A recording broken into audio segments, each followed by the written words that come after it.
Kasako Media, tunaangazia maisha, tunaandika kesho.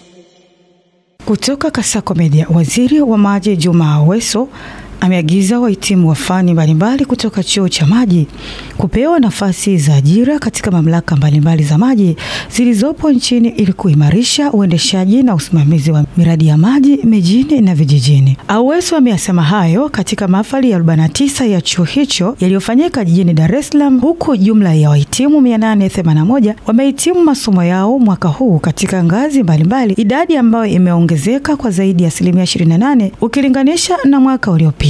Akizungumza na wahitimu hao katika mahafali hayo, Aweso amesema wizara haitoacha wahitimu hao kwa kuwa ni nguvu kazi muhimu itakayoongeza ufanisi taasisi za sekta ya maji ikiwemo mamlaka za maji na bodi za mabonde. Amesema mbali na kuwapatia nafasi wahitimu hao, pia itatoa ufanisi kwa masomo ya wanafunzi watano waliofanya vizuri na kupata alama juu katika mwaka wao wa masomo. Tunaona uafadhali wa masomo kwa shahada ya uzamili masters kwa wanafunzi watano waliofanya. Tunatoa ufadhili wa masomo wa shahada ya uzamili masters kwa wanafunzi watano waliofanya vizuri na kupata alama za juu. Ni watie moyo wahitimu wengine kutokata tamaa, badala yake pendaneni, na amesema Aweso. Aidha, amesitiza taasisi za chuo kujikita katika kufanya tafiti zitakazowasaidia kutatua changamoto za sekta hiyo ikiwemo mabadiliko ya tabia nchi, upotevu wa maji na matumizi ya dira za maji za kabla ya malipo. Kwa upande wake, Katibu Mkuu wa Wizara ya Maji Mhandisi Mwajuma Waziri amewataka wahitimu hao kutokata tamaa na kusubiria ajira, badala yake kujituma na kupambana kutafuta kazi, na pale wanapopata kuhakikisha wanajenga uaminifu kwa kufanya kazi kwa bidii. Naye mkuu wa chuo hicho cha maji Profesa Adam Karia amesema katika mwaka wa fedha 2024 na 2025 wamefanikiwa kufanya mapitio ya mitaala mitatu kwa wanakamilisha mchakato wa programu 2 za wanagenzi. Kutoka Kasako Media, Adela Thomas.